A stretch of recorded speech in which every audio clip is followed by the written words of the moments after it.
2.5 years ago, when I first played Minecraft PvP, I was so confused of the dozens of mods out there you could use. I didn't know which mods were generally good mods, hacks, and complete trash. This video is the complete guide of which mods you should be using in your PvP mods folder. And also later in the video, at the end, I'll be discussing texture packs as well. So, the first thing I want to discuss is clients. So there are two main clients you use for 1.9 PvP, in which is Feather Client and Lunar Client. Personally, I use Feather Client because modding is so much more easier than Lunar Client, but Lunar Client has a bit more benefits like better optimization for FPS. As for this video, I'll be going with Feather Client as it is my main client. So for the first category of mods, I'm going to be talking about optimizations. Optimizations, you should pretty know what it means. You can get the most amount of FPS in your game, which will help out a lot in PvP. So the first mod, of course, is Sodium, but I'm going to show you some good add-ons that you probably don't have. And one is Smooth Boot. This mod enhances CPU scheduling in Minecraft as an unofficial fork for Smooth Boot. So there was a mod of Smooth Boot that was discontinued, and this person who made it just brought it back up again. So I would recommend having this as well. And Sodium Extra to add more sodium settings to turn on and off for more optimization. Same thing with resist sodium options, and yeah. Another mod is More Coaling, which can coal entities that is not being rendered in the background. And I recommend having Lithium as well. This is another good optimization mod as well. Also, Krypton for servers is really good in mod to optimize the Minecraft networking stack so you don't lag all the time. Another thing too is entity culling as well. It culls entities, it removes them that are not being loaded in the game. Current Chunk Magnet Engine, which is a fag mod to improve the chunk performance of Minecraft, more FPS. Bad optimizations, I'm still testing this mod out, so I'm not sure how good it is. Optimization mod that focuses on things other than rendering. So I'm still trying to figure out this mod, so I'm not sure if you recommend this. You can just download this to let me know if you have a difference in the comments below. And also Coal Leaves is another one as well. It adds cooling to leaf blocks, providing a huge performance boost over vanilla. You should basically know what that does. Also Dynamic FPS as well, reduces resource usage while Minecraft is in the background idle on battery. So if you're a laptop player, I will recommend this tremendously for your mod folder, because if you're on a battery, it can save a lot of power and also just resources on your laptop, so I recommend this. Two other mods you should have installed is Invidium and Exordium. Exordium is a mod that's for older versions, but is a really good optimization mod if you play it on an older version. And Invidium is for people who has NVIDIA GPU. For me, I have AMD, so I don't really use this mod, but it can help out with a lot of performance if you have an NVIDIA GPU. The next thing I want to talk about is mods that actually make you better at PvP. And just for a sign out, these mods are all tested and they are not hacks or anything that gives an unfair advantage on any server, so they're safe to use. The quality of life Minecraft PvP mods. So I'm just gonna straight jump into this. Apple skin, you probably all have this as well, but if you don't know what it is, if you eat a food that holds the food like a golden apple, it shows you how much saturation and health you're going to heal for it on your hotbar, which is very handy to have in game modes like SMP and basically any Minecraft game mode.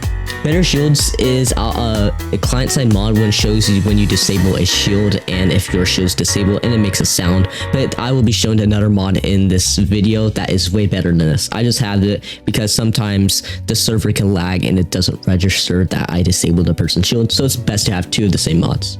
Client-side anchors, it makes your anchors more smooth for crystal PvP and just whatnot. This isn't like Wolski of crystal op. This isn't CW of anchors. It's just an easy quality of life mod that doesn't bring an unfair advantage. So I recommend having this too.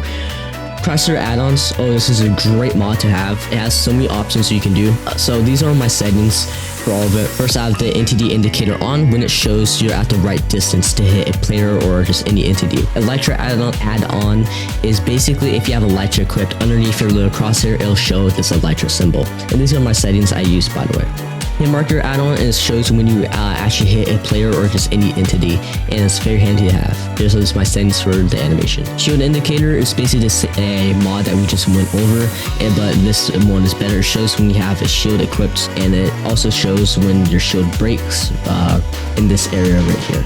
Crosshair indicator, it just shows when you swing at a player and when you hit them. That's basically what it does. Basically the same as crosshair add-ons. Fast IP ping, it logs into your server faster. Yeet the lagging reserve DNS lockup for lower IP server addresses, which can log into server faster, which is good, I guess.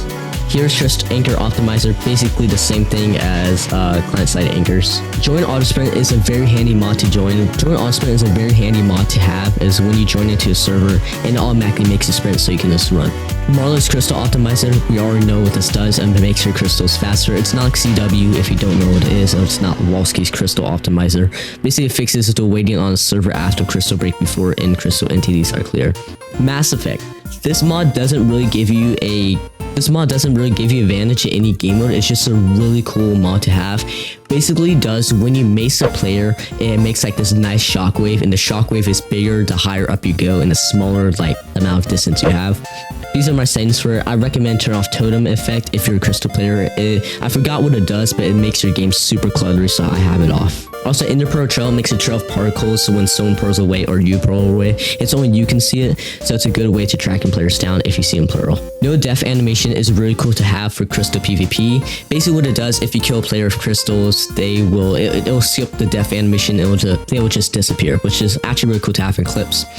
Packet Fixer is a simple mod to solve various problems with packets and makes your game more smooth. It's not a big difference with this, it won't like drastically decrease your ping, but it's good to have. Potion Counter is a good mod for SMP pot players, netherite pot players, and basically any game mode that has potions, because at the top left of your screen it'll show how many potions you have in your inventory, so it's a good handy mod to have. Priority. This is a mod that I believe not too many people know of. If you saw the Marlow video about which items you should have in your hotbar that give more priority in packets, this is basically what it does. You can just change what slots will have more priority.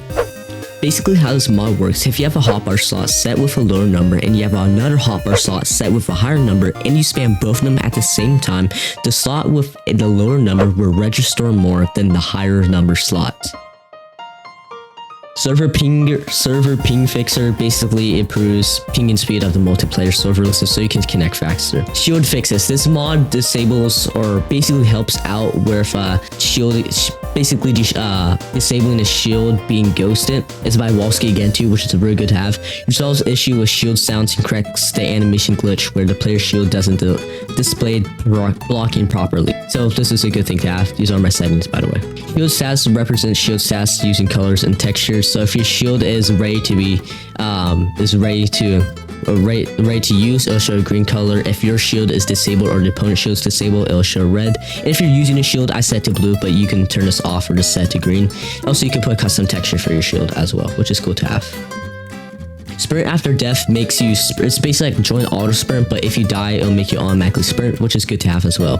Tier tagger, if you know about NC tiers, it'll show the tier that player has in their respective game modes. Totem counter shows for crystal PvP or just any game with totems how many you popped and how many you popped from the player on their name tag.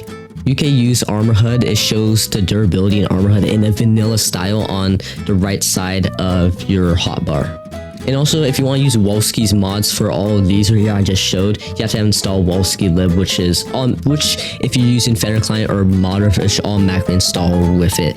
The last part of this video is my texture pack folder and my mod folder and where you can download them at. So you're probably wondering, where can I get my texture packs and my mods folder at? And it's on my Discord server, which is the link in the description. You just have to join and there should be a channel, packs, mods, settings. You can just download all of it.